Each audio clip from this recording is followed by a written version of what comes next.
السلام علیکم. آج 6 محرم ہے. بہت سی جگہوں پہ دوسرے شہیدوں کا بھی ذکر کیا جاتا ہے، لیکن عموماً انڈیا اور پاکستان میں 6 منسوب ہے شہزادہ علی اصغر کے باب الحوائج جو ہیں ان کے نام سے، اور میں انہی کا مرثیہ اس وقت شیئر کروں گی آپ لوگوں سے.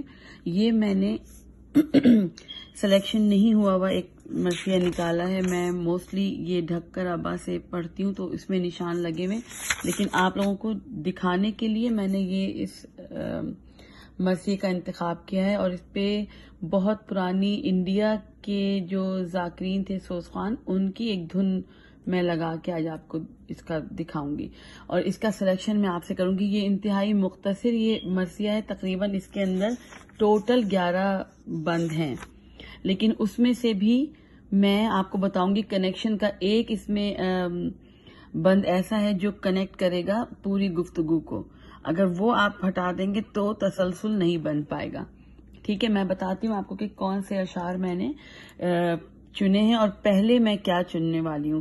تو میں نے جیسے آپ کو بتایا تھا کہ پہلے میں آخری کے صفحات دیکھتی ہوں کہ شہادت کس طریقے سے بیان کی گئی ہے. آیا وہ شہادت کے بھی چند مراحل ہوتے ہیں. شہادت ایک تو رخصت خیمے سے رخصت کی شہادت کا آپ بیان کرتے ہیں کسی بھی شہید کا، جیسے علی اکبر کا ہے، حضرت علی اکبر کا جیسے رخصت خیمے ہے، اسے ایک ہے ان کا روایت. کچھ ان کی جنگ کا نقشہ بیان کرتی ہیں، کچھ ان کی شہادت یعنی برچھی لگنے کے بعد کا واقعہ بیان کرتی ہیں. تو آپ کو اس میں سے بھی ایک سلیکشن کرنا پڑے گا تاکہ کوئی ایک موضوع آپ اس کو ایک واقعے کو بیان کریں. یہ نہ ہو کہ آپ اکثر میں نے دیکھا ہے کہ خواتین جو مرثیہ پڑھتی ہیں وہ مدینے سے لے کے چلتی ہیں، اس کے بعد پھر مصائب میں بھی میں نے اکثر دیکھا ہے کہ وہ مدینے سے لے کے آتی ہیں، پھر وہ خیموں کا، پھر اس کے بعد جنگ کا، اس کے بعد پھر رہائی کا، اس کے بعد پھر وہ واپسی ہے کربلا تدفین کا، اس کے بعد پھر وہ جو ہے اس طرح مدینے کی واپسی. تو اس طرح جو ہے نا وہ بہت طویل مرثیہ جو ہے وہ لوگوں کو عبادت تو ہے، لیکن اگر آپ مختصر مرثیہ رکھیں گے تو آپ یقین جانیے کہ بہت زیادہ اس میں رقت ہوتی ہے. لوگوں کو پتا ہوتا ہے کہ یہ جامع مرثیہ بالکل اس میں جمع ہوا ہے 5 بندوں میں. اگر آپ وہ موضوع آپ میرا کہنے کا مقصد یہ آپ ایک سلیکٹ کر لیں کہ آپ وہ مرثیہ اس میں زیادہ مصائب کس میں ہیں، آیا رخصت میں ہے خیمے سے، یا شہادت میں ہے، یا شہادت کے بعد کا ایک جو ہوتا ہے گفتگو ہوتی ہے. امام حسین جب لاشیں اٹھانے جاتے تھے تو وہ جو شہید ہوتا تھا اس سے گفتگو کرتے تھے. اور پھر خیمے میں واپسی کا بھی ایک ہے، اس کے بعد کا بھی ایک بیان ہوتا ہے. جیسے علی اکبر کی لاش کو مولا خیمے میں لائے تو جناب لیلا کا اس میں جو ہے وہ ذکر آنا ضروری ہے. جناب زینب کا لاش کے اوپر آ کے رونا دکھانا، آپ کو بات کرنا اس کے بارے میں ضروری ہے. یہ 11 اشعار کا ایک چھوٹا سا مرثیہ ہے. اس میں سے بھی میں آپ کو کیسے سلیکشن کریں گے وہ میں بتاتی ہوں. اس میں ایک بند ایسا ہوگا ضرور جس میں اگر آپ وہ اس کو چھوڑ دیا اگر آپ نے تو وہ کنیکٹ نہیں کر پائے گا. میں اس پورے مرثیے کو پڑھ چکی ہوں اس لیے آپ کو پہلے سے بتا رہی ہوں. تو میں نے اس کے آخری صفحے کو پہلے نکالا ہے. ٹھیک ہے، یہ جو ہے اس میں یہ ختم ہو رہا ہے چلائی بانو ہائے میرے نامراد ہائے، اور میں چھٹا مصرع ہمیشہ دیکھتی ہوں پہلے. کس ماں کی گود میں، یہ جناب ام رباب کا اپنے بیٹے سے ڈائلاگ ہے، ان کی گفتگو ہے کہ تم ابھی اتنے چھوٹے تھے یا جو بھی، اور کس ماں کی گود میں پیارے چلے گئے. اس کا مقصد ہے کہ وہ ان سے بات کر رہی ہیں ان کی شہادت کے بعد. تو آپ یہ بھی چن سکتے ہیں. اور جناب امام حسین کی گفتگو جو ہے جو انہوں نے آ کے شہزادی سے کہا کہ بانو تیری خاک میں تو آپ اس چھٹے جملے کو ہمیشہ دیکھیے. یہ 5واں اور چھٹا مصرع جو ہوتا ہے یہ بہت امپورٹنٹ ہوتا ہے کہ آپ کس عروج پہ جا کے مرثیے کو چھوڑ رہے ہیں. تو اب میں نے دیکھا کہ 11 ہی مرثیے کا، تو مجھے پتا ہے کہ یہ بہت ہی جامع مرثیہ، اس میں کوئی زیادہ جو ہے وہ تفصیلات نہیں بیان کی گئی ہیں. تو اس میں سے سلیکشن بہت ایزی ہے میرے لیے کیونکہ یہ آلریڈی 11 ہی مصرے ہیں. تو اس میں بہت کم مصائب ہوں گے، بہت ہی کم اس کے اندر فضائل بیان کیے گئے ہوں گے.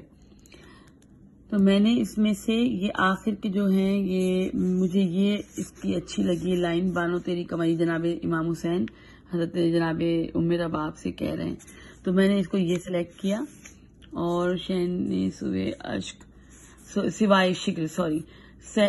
سوائے شکر زبان سے نہ کچھ کہا، یہ اس کو پڑھنا پہلے بہت ضروری ہے.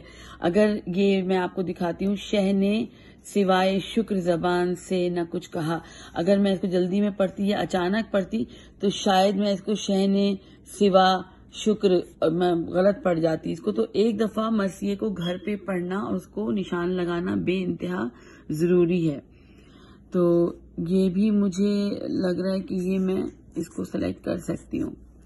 یہ دو میں نے ابھی چھوڑ دیے یہاں پہ کہ میں ہو سکتا ہے کہ 5 میں میرا کام ہو جائے پورا.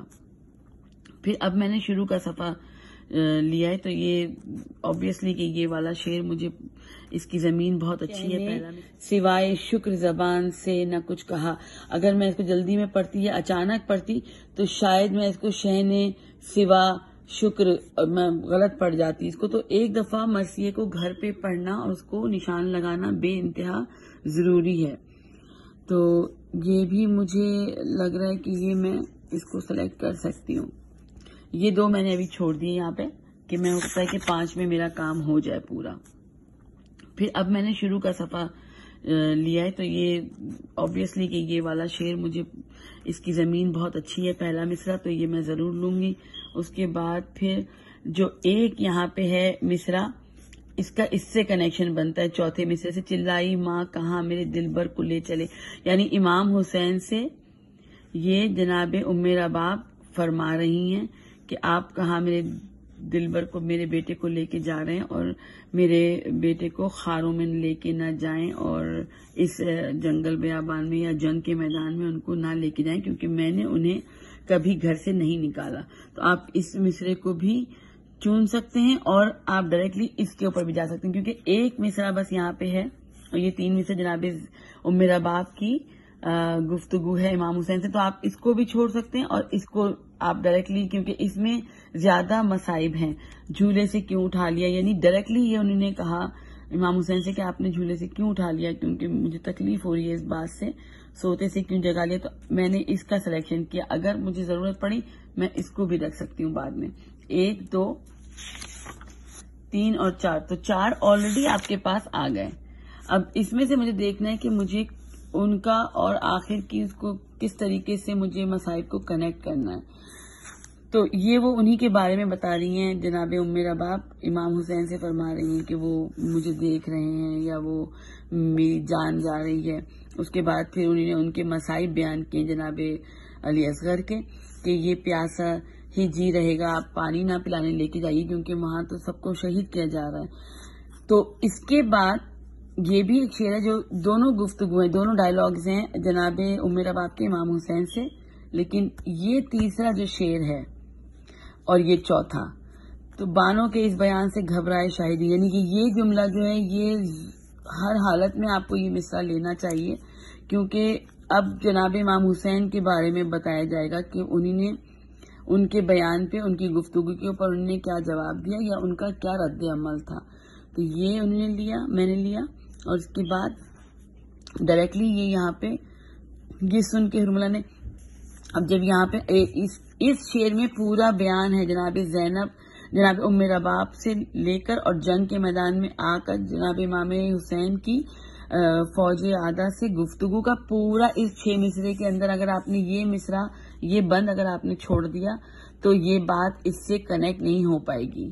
یہ جنگ کا ہے یہ والا مصرع، جو ہرملہ کی جو تھی کوشش ان کو شہید کرنے کی. تو یہ 2 مصرے میں چنوں گی تو یہ پورے میرے 6 مصرے بن جائیں گے. اس میں یہاں پہ جناب امام حسین نے ایک ہی مصرے میں جناب ام رباب یہاں بات کر رہی ہیں، اس کے فوراً بعد بانوں کے اس بیان سے گھبرائے شاہدی، ٹھیک ہے. اس کے بعد انہوں نے جناب ایک دفعہ وہ ان سے بات کر رہے ہیں، اس کے بعد انہوں نے بچے کو ہاتھوں پہ رکھ کر یاروں سمجھ لو جو تمہیں سمجھائے شاہدی، یہ انہوں نے ڈائریکٹلی فوجی آدھا کی طرف اب ان کا رخ ہے اور وہ ان سے گفتگو کر رہے ہیں. یہ سن کے ہرملہ نے اٹھایا کمان کو، تاکہ خطا شعا نے ننھی سی جان کو. اور یہ میں پھر چھٹا مصرع پڑھتی ہوں فوراً، کیونکہ یہ مصرے جو ہیں یہ اسی سے کنیکٹ ہیں.